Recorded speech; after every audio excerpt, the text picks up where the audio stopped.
अदालत या मुज़ाकरात, मुज़ाकरात। मुनाफा या साख, साख। लीडर या बॉस। लीडर। लीडर। बिस्मिल्लाहिर्रहमानिर्रहीम। अस्सलाम वालेकुम। आप देख रहे हैं तेज टीवी द एंटरप्रेन्योर्स जर्नी और मैं हूं अनीसा सत्ती। आज हमारे साथ एक ऐसी शख्सियत मौजूद हैं जिन्होंने कानून के साथ साथ कॉर्पोरेट की दुनिया में भी अपना एक मुनफरिद नाम बनाया, अपनी एक पहचान बनाई। तो जी जनाब, हमारे साथ मौजूद हैं एम यासीन इलियास साहब, जो कि CEO हैं legal fusion law firm and tax corporate lawyer के। हमारे साथ मौजूद हैं। हम उनसे जानेंगे कि टैक्स के शोबे में और कॉर्पोरेट के शोबे में कानूनी तकाज़े क्या होते हैं। अस्सलाम वालेकुम सर। जी अस्सलाम वालेकुम। वालेकुम अस्सलाम। कैसे हैं आप? जी मैं फ़ाइन। सर ये बताइएगा, सबसे पहले तो ये बताइएगा कि आपकी ये जर्नी स्टार्ट कैसे हुई, ये फ़र्म की तरफ जाना, और फिर आप स्टार्ट से यही करना चाह रहे थे या पहले आपने कुछ और किया है ज़िंदगी में, फिर अचानक से कोई स्विच आया ऐसा आपको लगा कि आपने इस तरफ आना है? तो ये जर्नी स्टार्ट कैसे हुई? Ma'am thank you. सबसे पहले तो आप लोगों ने मुझे इनवाइट किया, वो बड़ा अच्छा लगा आप लोगों के पास आके मुझे इस प्रोग्राम में बैठ के। देखिए, किसी भी काम के लिए आदमी को पहले गोल सेट करना पड़ता है, और मेरा वेरी फर्स्ट डे से ये गोल था कि मैं अकाउंट्स की फील्ड में जाऊं और मैं कुछ ऐसा कर सकूं जो कि लोगों के लिए भी हो और मेरे लिए भी बेहतर अपॉर्चुनिटी मिल करे।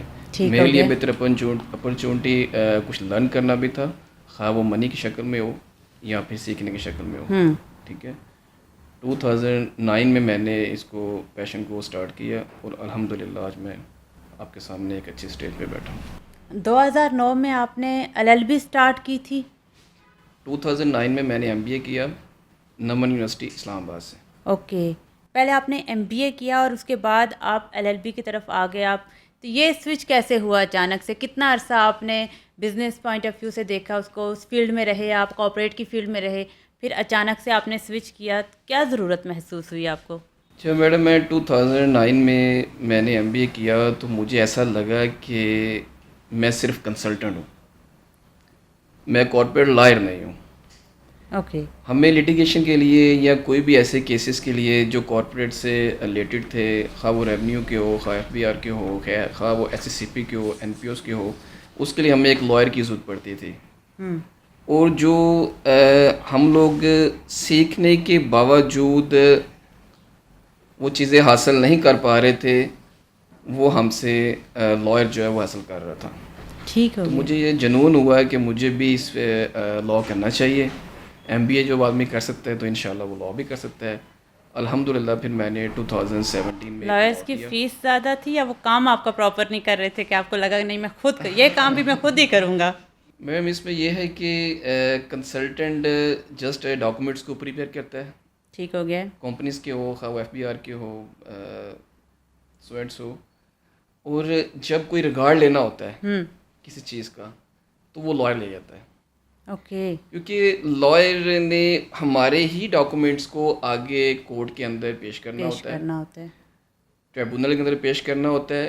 पीछे डॉक्यूमेंट्स की मेहनत हमारी चल रही होती है, बट वो आगे उसका रिगार्ड लेता है। तो मैंने ये कहा कि हमारी फर्म को ऐसा करना चाहिए कि हमें लॉयर भी खुद होना चाहिए और कंसल्टेंट भी होना चाहिए, ठीक हो ताकि जो गया। क्लाइंट हमारे पास आता है वो हमसे कम्प्लीटली बेनिफिट मुतमिन हासिल भी कर हो और सके। बेनिफिट हासिल कर सके। तो इस फ़र्म की बुनियाद आपने कब रखी?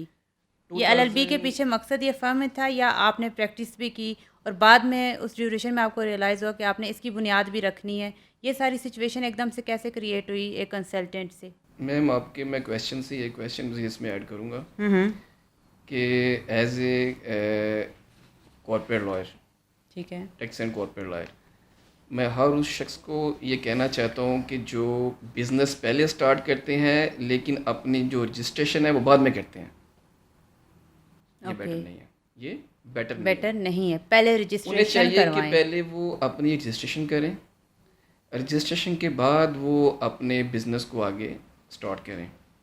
और मैंने सबसे पहले ये काम अपने ऊपर ही किया ठीक कि हो गया। मैंने जब ये लॉ कर लिया तो मैंने इस फर्म को रजिस्टर्ड किया 2017 में। और अल्हम्दुलिल्लाह कि इस वक्त हमारी फर्म ना सिर्फ पाकिस्तान बल्कि आउट कंट्रीज़ के भी मुख्तलिफ केसेस को वो देख रही है। ओके, सर ये बताइएगा कि आपकी फ़र्म किन किन चीज़ों को देख रही है? देखिए स्पेशलिटीज़ तो हमारी बहुत सारी है, लेकिन वो बयान करना मुश्किल हो जाएगी। मैं चलें चंद शॉर्ट वे में कर दें। हाँ, चंद मैं सीधा-सीधा आपको बता देता हूँ, जो इस वक़्त तो ज़रूरत भी है लोगों को बिल्कुल, अवेयर होने के लिए। वक्त की ज़रूरत के हिसाब से बता हाँ, दें। बिल्कुल ऐसा ही है। एक तो हम एनपीओ पे काम करते हैं, नेशनल प्रॉफिट ऑर्गेनाइजेशन, जी। उसको हम रजिस्टर करते हैं, जिसे आम ज़ुबान में लोग चैरिटी भी कहते हैं, एनजीओ भी कहते हैं। सर ठीक है? ये मैं सॉरी इंटरप्ट कर रही हूँ, जैसे आपने नाम लिया एनपीओ, ये हमने देखा है कि हर इंसान ये काम करना चाह रहा है, बट जी, उनको कोई प्रॉपर प्लेटफॉर्म नहीं मिल रहा, उनको समझ नहीं आ रही कि वो कैसे एग्ज़ैक्टली। इस चीज़ को कंटिन्यू करें, प्रोसीड करें आगे। तो इसकी सारा सिनेरियो क्या होता है, क्या प्रोसीजर होता है इसका, ज़रा आवाम को साथ साथ ये भी गाइड कर दीजिएगा। देखिए मैम, सबसे पहले तो मैं ये कहना चाहता हूँ कि हर शख्स ये चाहता है कि मैं फंड्स जो है वो जनरेट करूँ, खुद भी अपने अजीज़ व क़रीब के लिए भी, रफ़ा हमारे कामों के लिए, और कुछ अब्रॉड से भी मंगवाऊँ। ठीक हो गया। सबसे पहले समझना ये होगा कि दोनों चीज़ें अलग-अलग हैं, ठीक हो गया। ठीक है? एनपीओ बनाने का मकसद सिर्फ ये नहीं है कि आपने एनपीओ बनाई, अकाउंट्स जनरेट किए और और फंड्स देन इकट्ठे आप लोगों ने करने। फंड्स जो है मंगवा लिए। ठीक हो गया। पॉसिबल नहीं है, ठीक है? मैं इस प्लेटफॉर्म के थ्रू आपको बताना चाहता हूँ कि जब आप एनपीओ बनाते हैं, जस्ट आप अंडर सेक्शन 42 के तहत आप रजिस्टर्ड हो जाते हैं एससीसीपी के अंदर, ठीक हो ठीक गया। है? उसके बाद आप लोग अपने अकाउंट्स जो हैं वो ओपन करते हैं। अब अकाउंट्स ओपन करने के बाद आपको प्लेटफॉर्म की ज़रूरत पड़ती है PCP. And what PCP is this PCP? PCP मतलब पाकिस्तान सेंटर फिलोथ्रॉपी, ठीक है? ये एक ऐसा अदारा है कि जिसको लिजान हमारा एफबीआर कर रहा है। उसके अंदर हमने जब हमारी फर्म रजिस्टर्ड होती है, जो एनपीओ की हम बात कर रहे हैं, तो हमने ऑडिट करने के बाद पीसीपी में वैल्यूएशन करनी होती है इसकी, ठीक हो उसकी गया। स्कोरिंग को पूरा करना होता है। पीसीपी ये चेक करता है कि आया ये एनपीओ जिस पर्पस के लिए खोली गई है वो ये काम कर रही है, बिल्कुल। ठीक है? क्योंकि मस्ट है पाकिस्तान के अंदर, जब आप किसी से फंड्स ले रहे हैं तो वो लगने भी चाहिए। लाजमी बात है कि डेफिनेटली जिस काम के लिए आप वो, फंड्स ले रहे हैं हाँ, वहाँ पे वो वो फंड्स यूटिलाइज आपके, भी होने जी चाहिए, एग्जैक्टली, वो इसका फंड्स, चेक एंड बैलेंस भी प्रॉपर है। जी। जब पीसीपी की आपकी वैल्यूएशन कंप्लीट होगी, 2-3 मंथ उसमें लग जाते हैं, तो आपने उसके बाद ईएडी, इकोनॉमिक अफेयर डिवीज़न, ये हमारा एक अदारा है। देन ये स्टेप जी, आता है। ओके। आपने उस अदारे में अपने एमओयू बनाने हैं, ओके। ठीक है? एमओयू मतलब ये है कि आपने कोई प्रोजेक्ट लगाना है रफ़ा हमारे काम के लिए।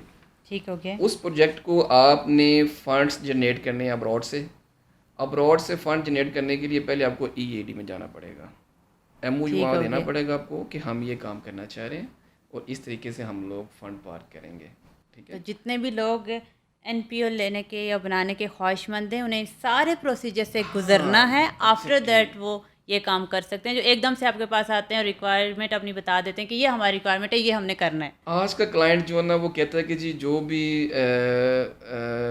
मुझे हासिल होना है वो फ़ोन पे हो जाए, लेकिन बिल्कुल। ऐसा पॉसिबल नहीं है। एक कॉल करूं मुझे सोल्यूशन बता दिया जाए, हाँ, मुझे सोल्यूशन ये बता सर देते ये हैं। मेरा प्रॉब्लम है, ये सोल्यूशन बता दें, बस प्रोसीजर की तरफ जाना ही नहीं है जी, और इन्फॉर्मेशन भी नहीं कलेक्ट करनी। और ठीक हो गया। कुछ इसमें हमारा फेलियर भी है, हमारी जो रजिस्टर्ड फर्म्स हैं कि वो चाहती भी नहीं कि लोग अवेयर हों, बट हमारी कोशिश ये होती है कि हम सब लोगों को अवेयर करें कि आप लोगों ने किस तरीके से फ़ंड्स को लेना है और किस तरीके से यूटिलाइज़ करना है और किस तरीके से आपने रफ़ा हमारे कामों के लिए इन्हें लगाना है।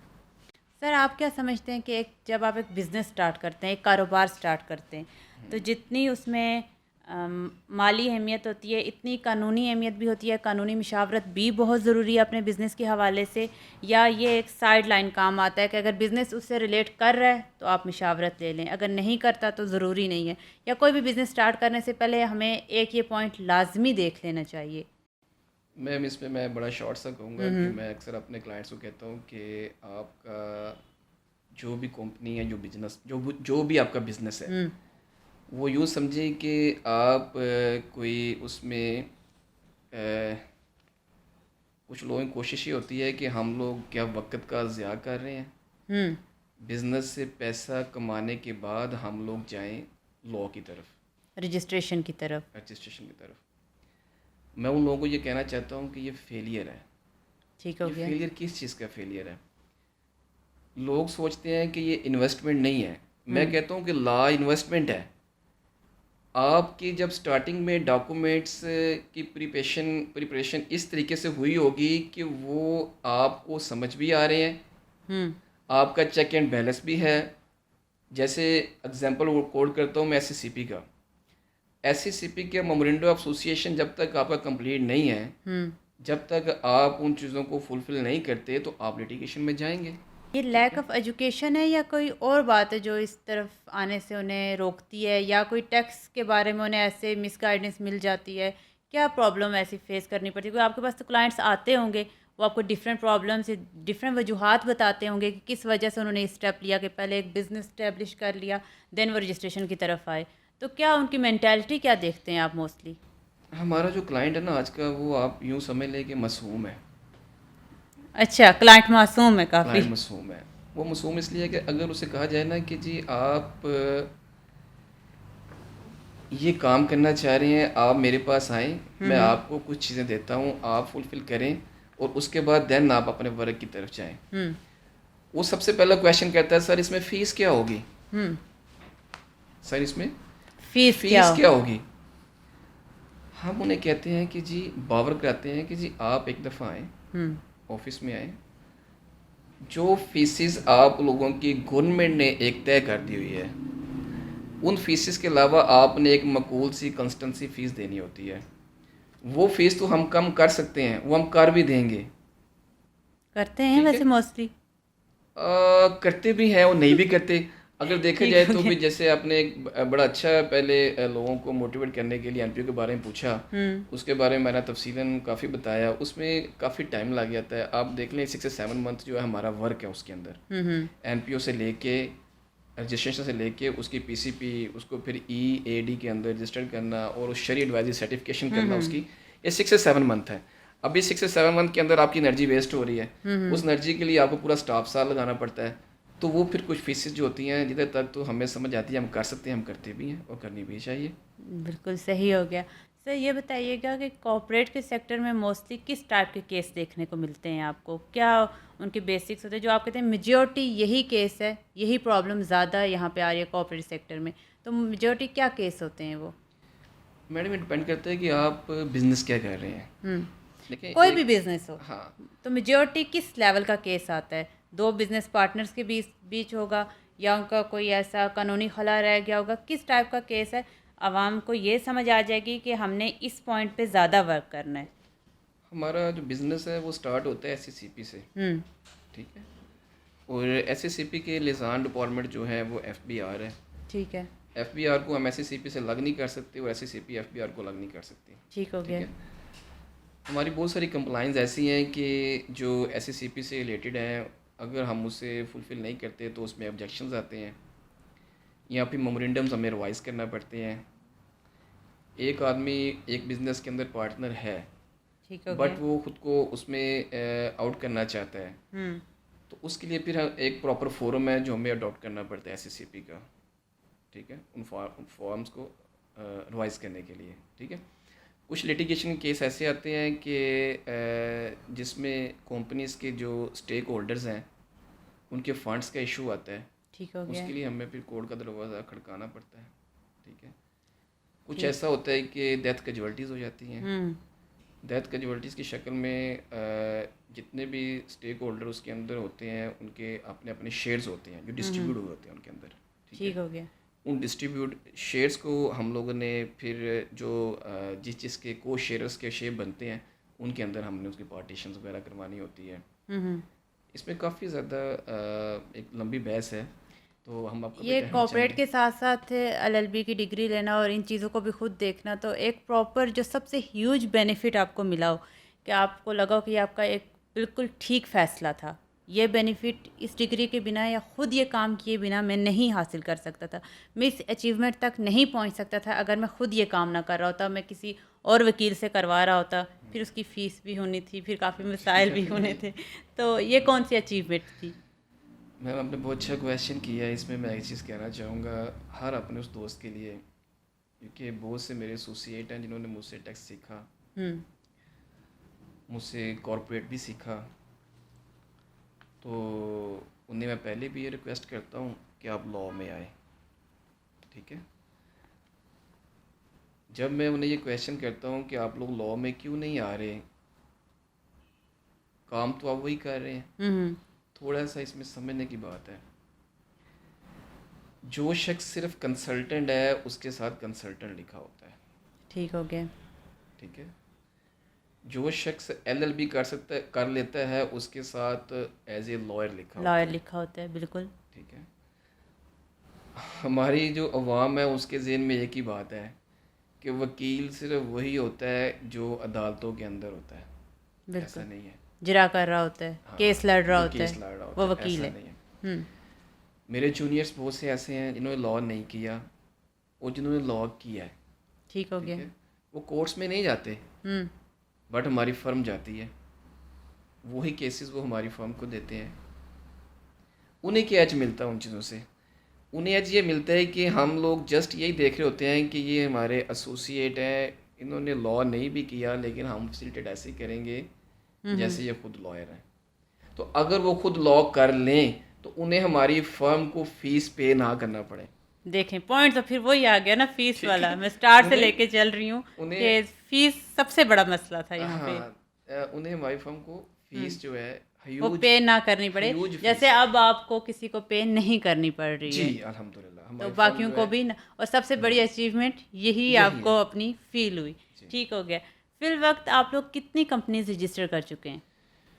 मैम अप्रॉक्सीमेटली हम लोग इस वक्त जो एक्टिव प्रोफाइल कंपनीज़ हैं हम्म। 1100 अल्हम्दुलिल्लाह हम लोग कंपनीज़ जो है ना वो प्रोसेस कर चुके हैं और वो अपना वर्क बहुत बेहतरीन कर रही हैं।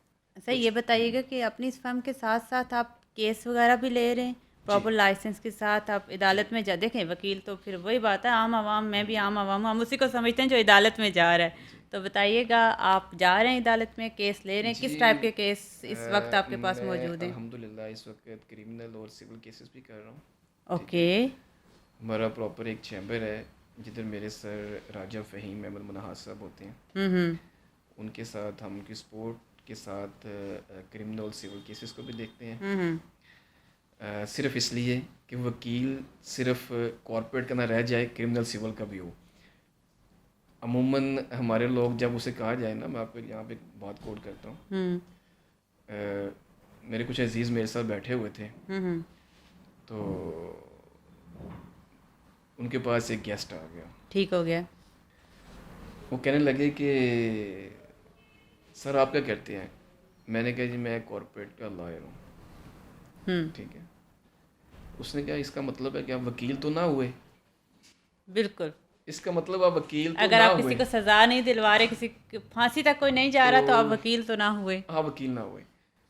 तो फिर मैंने सोचा कि ये जो एक लफ्ज़ है ना कि आप वकील ना हुए, हालांकि मैं एक चीज़ बताऊं आपको, हमारी जो कॉर्पोरेट की फील्ड है ये बहुत टफ फील्ड है। बिल्कुल ऐसा ही है। इसमें आपको अकाउंट्स को देखना पड़ता है, हम्म। इसमें आपको कंपनीज को देखना पड़ता है, इसमें अपने वो राइट्स देखना पड़ते हैं जो रेवेन्यू के अंदर रहते हैं, वो लोगों को नहीं मिल रहे होते, बिल्कुल ठीक ऐसा है। ही है। लेकिन हमने ये बात ख़त्म करने के लिए कि लोगों का एक रिस्पेक्ट जो अपनी हमारी मजरू करते हैं, उसके लिए हमने क्या क्रिमिनल सिविल की तरफ भी जाते हैं और अल्हम्दुलिल्लाह वो भी कर रहे हैं। आप कॉर्पोरेट लॉ को रिस्पेक्ट दिलवाने के बजाय आप उसी तरफ चले गए कि जो लोगों की एक नहीं मेंटालिटी वो चल रही है। नहीं वो सिर्फ हम इसलिए उस तरफ गए हैं कि ताकि हम भी अवेयर हों। इंसान को सारी उम्र सीखना चाहिए, बिल्कुल ऐसा ही ठीक है। है। लॉयर पढ़ता तो वही है जिसने एलएलबी किया है, उसने भी वही बुक्स पढ़ी हैं जो कॉर्पोरेट लॉयर ने बिल्कुल। प्रैक्टिस में आया है, और जिसने एलएलबी किया है वो क्रिमिनल सिविल में है तो उसने वही बुक्स पढ़ी हैं। सिर्फ ये कि इसके साथ कुछ अटैच डिग्रीज होती हैं जो आप एक्स्ट्रा करते हैं, ठीक जी है। तो उस तरह पैसे में आ जाते हैं सर, कॉर्पोरेट 1 जुलाई से दोबारा एक खतरे की घंटी बजने लगी है, जी टैक्स शेड्यूल। तो ये बताइएगा कि आवाम की एक मेंटालिटी है कि हमें फाइलर होना चाहिए या फाइलर नहीं होना चाहिए, फाइलर और नॉन फाइलर और इसके बेनिफिट्स क्या हैं, होना चाहिए नहीं होना चाहिए, ये ज़रा हमारी जो एक मासूम आवाम है जिनके माइंड में डिफरेंट चीज़ें चलती हैं और कुछ मिसगाइडेंस भी है, तो ये ज़रा उन्हें क्लियर कीजिएगा। ये 1 जुलाई से जो आप लोग दोबारा ख़तरे की घंटी बजा रहे हैं, ये किस तरफ लेके जाएगी? देखें जी, कोई भी कंट्री है ना वो टैक्स के बगैर नहीं चलती। हम्म। गवर्नमेंट को अपने जो वर्क है उसको चलाने के लिए एक रेवेन्यू होता है जो टैक्स की मद में जनरेट होता है, उसके तरीके से वो उस मुल्क को चला रहे होते हैं। बिल्कुल। आप उसका कंपैरिजन यूरोप कंट्रीज़ के साथ भी कर सकते हैं, ठीक हो गया। इसका कतई मतलब ये नहीं है कि पाकिस्तान के अंदर लोग टैक्स नहीं देते, लोग टैक्स देते हैं, लेकिन रेशो कम है। जो यूरोप के अंदर लोग टैक्स दे रहे हैं उनकी निस्बत पाकिस्तान के अंदर रेशो कम है। मैं तो हर उस शख्स को कहूँगा कि जो ये समझता है कि अगर मैं फाइलर हो गया तो मेरे साथ पता नहीं क्या हो जाएगा, ये पता नहीं वाला लफ्ज़ जो है ना उसे ख़त्म करके उसे फाइलर होना चाहिए। अब आपका क्वेश्चन था कि फाइलर होने के बेनिफिट क्या है, उस पर मैं 3-4 चीज़ें कोड कर देता हूँ। जो शख्स फाइलर होता है उसके टैक्स का रेट और जो नॉन फाइलर है उसके टैक्स का रेट ह्यूज डिफरेंस, ठीक है। अब जो फाइलर है अगर वो रेगुलर फाइलर है वो 1.5 जो है ना वो टैक्स दे रहा होता है। ठीक हो गया। इसके दरमियान एक कैटेगरी आती है लेट फाइलर, जो सिर्फ हमारी प्रॉपर्टीज़ के लिए होती है। ठीक हो गया। ठीक है, वो 4.5। ठीक है, और जो शख्स फाइलर नहीं है वो 10-11 को टच कर रहा होता है, जो इस वक्त हमारी स्लाइड्स चल रही हैं। ठीक है, तो आप देखें कि अगर हम लोग फाइलर होते हैं तो गवर्नमेंट ने हमारे लिए किस कदर रिलैक्सेशन की हुई है, हमें चाहिए कि उसको फुलफ़िल करें। तो 1 जुलाई से जो फाइलर नहीं हैं उन्हें भी फाइलर होना चाहिए। बहुत शुक्रिया सर। हमारा एक लास्ट सेगमेंट है और उसमें आप हमें 1 वर्ड में आंसर करेंगे। रैपिड फायर राउंड है, मैं आपसे क्वेश्चन करूंगी, आपको चॉइस दूंगी, आप 1 वर्ड में आंसर करेंगे। ठीक हो गया। कानून या कारोबार? कानून। अदालत या मुज़ाकरात? मुनाफा या साख? लीडर या बॉस? लीडर। रिस्क या कंफर्ट जोन? कंफर्ट जोन बेहतर ही होगा। तजुर्बा या डिग्री? डिग्री प्लस तजुर्बा। ओके। कामयाबी या विरासत? कामयाबी। पाकिस्तान या ग्लोबल मार्केट? पाकिस्तान। बहुत शुक्रिया सर आपके वक्त देने का। ख़वातीन और हज़रात, आज हमारे साथ एक ऐसी शख्सियत मौजूद थी जिन्होंने बहुत से कानूनी हवाले से भी बात की और आपको लास्ट पे एक बहुत इम्पॉर्टेंट बात बताई कि 1 जुलाई से जो दोबारा से ख़तरे की घंटी आप लोग की नज़र में बजने वाली है वो ख़तरा नहीं है, वो आप लोग के लिए बेनिफिट है।